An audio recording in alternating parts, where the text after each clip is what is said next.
and welcome to We Live in a Society. Today I'm in the Barrington Tops National Park and I'm parked at the Lagoon Pinch car park, and I'm about to set off up the Corker Trail to the Barrington Hut. I plan to stay at inside the hut tonight because there's meant to be thunderstorms, but I've also brought an emergency tent just in case. And so there's a beautiful campsite just outside of the hut. There's a beautiful wide open area right by the river. So yeah, we'll see how it goes. And I'm also going to try out my new titanium wood cook stove to see how that is.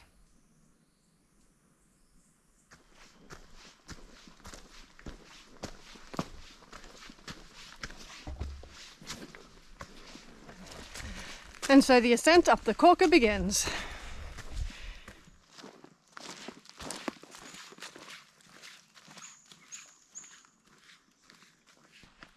Okay, so this part of the track used to be really wet and completely overgrown with a lot of stinging nettles.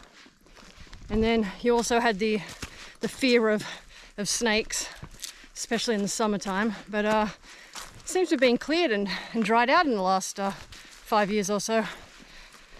I haven't come here very often in recent years because for the last 4 years I've been living in France. Okay, so I've been walking about an hour up the Corker and I've got to the turn-off point to the Williams River. It's been a bit of a tree fall recently, and so the turn-off point is down there, marked by the X on the tree.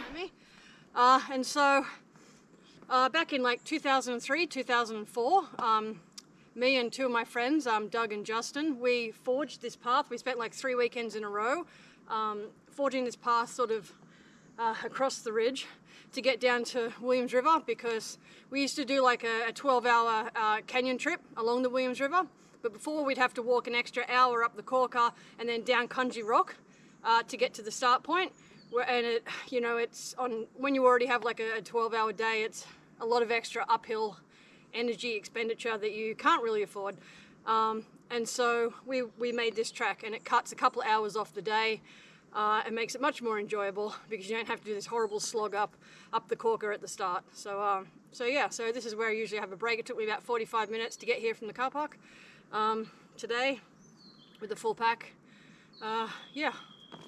So I'm going to continue on now to the Barrington Hut.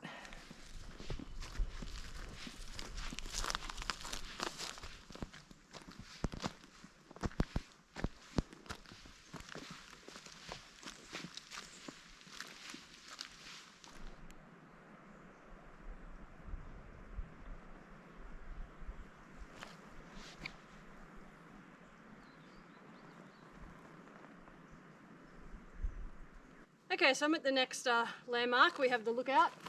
We've got a beautiful view here. I've walked probably another half an hour since the turn off to the Williams River, and I've just got the rainforest section up ahead, and then the trail that leads to the hut, the Barrington Hut, is not far from there. It's starting to rain a little bit, and there's meant to be thunderstorms and rain this afternoon. So let's hope we can get there before the rain hits.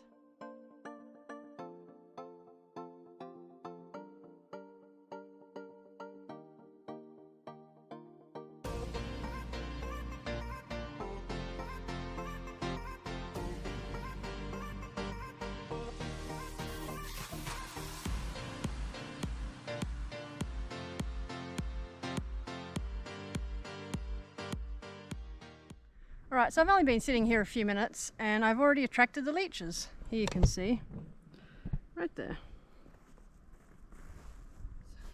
So this area is quite well known for its leeches.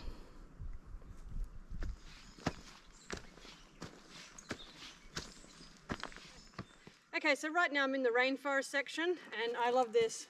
I love this tree. It's a beautiful tree covered in like moss. You can see it's beautiful. There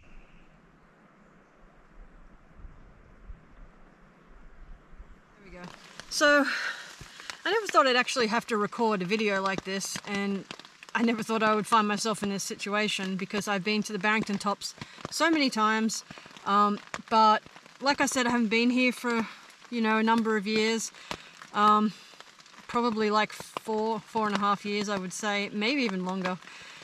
Anyway, I went off the track to the right of the corker where I thought Selby Alley Hut was, and somehow, like, there were a few fallen trees. I mean, there's been lots of tree falls in this region, so I kind of thought that they were just on the track, so I sort of climbed over them and followed what I thought was the track, and just, it wasn't the track, and somehow I got completely turned around and lost. My phone isn't working very well. It won't get my position on the map. Tried to find my way back, but could not. So now I have set up the tent. Luckily, I was planning on staying in the hut, so luckily I came somewhat prepared, and I brought a tent because it's pouring rain. I've set this up. I managed, before I lost reception, I managed to find one point where there was reception to contact my friend Justin, who was my emergency contact. He's on his way up now to try and find me. I gave him a description of my last known coordinates. I tried to send him as much information as I could. He's on his way up now. He's going to try and find me tonight. If not, he's going to camp where he is, somewhere on the Corker Trail, and try and find me at first light. If not, I guess it's a phone call to emergency services. So yeah, so quite an embarrassing situation I found myself in. Luckily, yeah, like I said, I came prepared with a tent, and you know what, my mum said to me just before I left, take a compass. And like, I brought a compass back from France with me with all my hiking gear, and I said no, like, I'm not going to need it. I'm just like, I'm on a well-marked trail, and you know, and if I couldn't find the trail to the to Selby Alley Hut, I was just going to camp at Wombat Creek. But somehow, like, I thought, you know, if I go off it's the wrong track, I can come back onto the trail, but somehow I got turned around, and you know, it easily happens, I guess. And yeah, and because of the weather, I can't see the sun, and yeah, I don't know which way's which. And yeah, if I had brought the compass, I could have maybe found my way back and intercepted the trail, but I did not. So yeah, so unfortunately, yeah, like, I mean, it started pouring rain before I put the tent up, so the tent's wet and a lot of my gear is wet. I didn't bring dry bag with me from France or anything like that.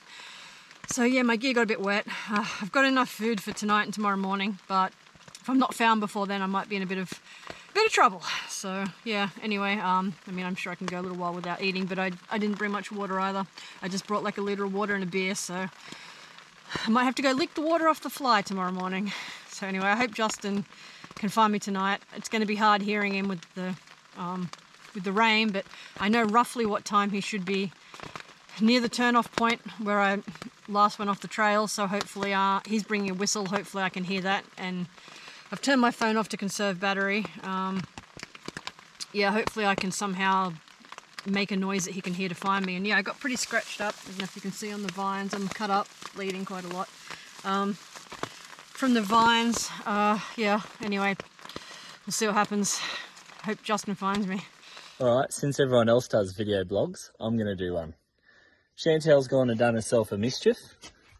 Here's the car. Arrived here about 6 or 8 hours ago. And now I'm here 6 or 8 hours later going looking for her. Anyway, hopefully I've got a bottle of Bundy in the bottom of the pack. So hopefully I'll be sharing it with Chantel in about 2 or 3 hours. Wish me luck. Okay, so just a bit of an update. It rained extremely heavy for about an hour, and then it stopped. So I'm now out attempting to make a fire.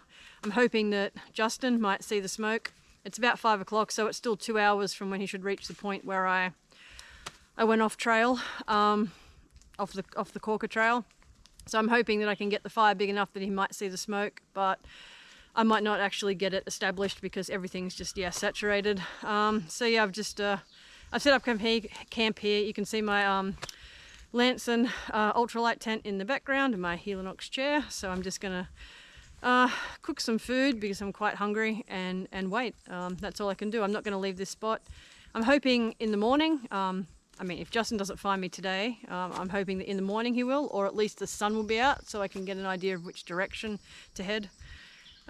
Yeah, so I might go and cook some food because I'm quite hungry and test out, I guess, the new titanium wood cook stove. We'll see how that goes. Okay, so while I'm waiting for my friend to come find me, I thought I would try out the new Tocus titanium wood stove. So comes in 3 pieces, including the little cross that sits on top. Let's see if I remember how to put this together. Okay, so that goes at the top. Pretty sure that goes this way.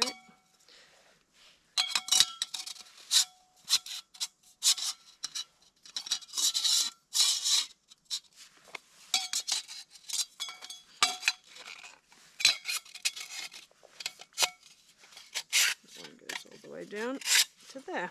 Okay, so there we have it. So you feed the wood through there, and the center one was pushed all the way down to the base, like that. A little bit of good old toilet paper.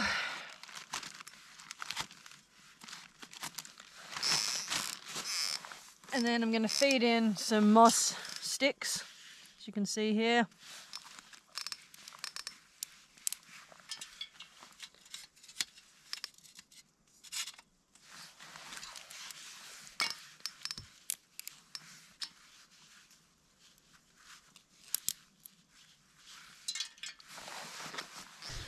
So the whole point of getting this wood stove was because I have this titanium billy, and so I don't like to put it on the fire. It's just like a sentimental thing. I don't want to dirty it. I've had it since I bought it in 2006 when I lived in America, when I was working at Johns Hopkins.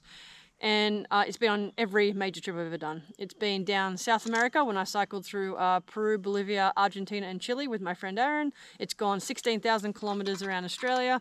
It's been around Iceland. I had it when I cycled from France to Norway through 7 countries, and endless hiking trips, hundreds and hundreds of hiking trips. So I didn't want to dirty it. So I only use gas, but gas is heavy, and I thought, well, my boyfriend bought me this so that I wouldn't have to carry gas because, you know, it's heavy, it takes up a lot of space, and we could use this little burner instead, and we could just use a little bit of wood. But I don't know how high the flame's going to go, so I don't know if it's actually going to discolor the billy or not. If it starts to, I'm going to like abort and just cook my dinner on the gas. So so many mosquitoes out now. It was too wet to get a fire started. I was hoping that Justin would see the smoke, but he won't be here until after dark anyway, so hopefully by then the smouldering fire that's going now all the wood will dry out, and then I'll be able to start it up again. So, alright, let's light this. Alright, so you can't really see me, but that's alright. So here we go. Let's light her up.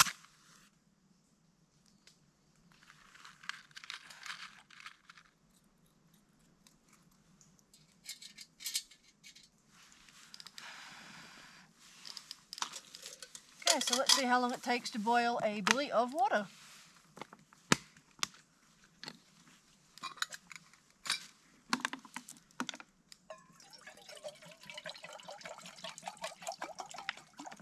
This is actually all the water I have till I'm rescued, so I don't want to put too much in.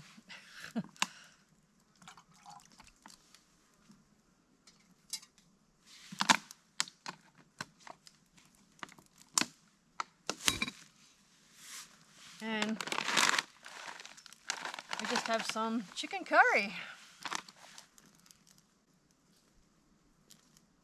Oh, wow, it's working really well.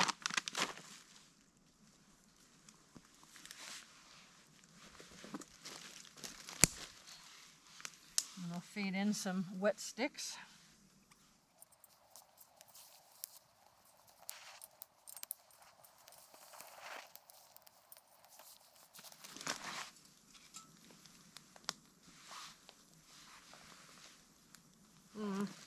Unfortunately, it's going to make the billy go black on the bottom. Hopefully I can clean that. So here you can see that it works quite well. Unfortunately, the flame reaches well up onto the billy and it's going to discolor my billy. So I'm going to have to get an alternative billy, one that doesn't hold sentimental value. to use on the wood stove. But yeah, so I might abort this and cook the rest of my dinner on the gas. Okay, so I decided to switch to using my little titanium cooker attached to a bottle of butane propane gas to finish cooking my dinner, so I don't discolor my titanium billy any further. One of the reasons also that the titanium wood stove is a better choice than this sort of setup is because this stove uses a screw top gas bottle, and I found that they're not really widely available outside of Australia. And in a lot of the times I do long cycle tours, like more than 3 months, and so buying gas can be a problem. When we cycled down South America, you just couldn't buy the gas bottles, and we were in the middle of nowhere for weeks on end. And so we needed the actual, luckily we had a little fuel stove. But if we had this little wood burner, we wouldn't have needed to worry about fuel. We wouldn't have had to carry the weight of fuel, as well as it had quite a horrible smell and made all our gear smell like petrol. So yeah, so this little gas stove, this little wood stove, I think is going to be perfect. I just need to get an alternate billy to use with it. Video blog part 2. I'm about a third of the way up, and this is fucking hard, especially after a day's work. Heading that way.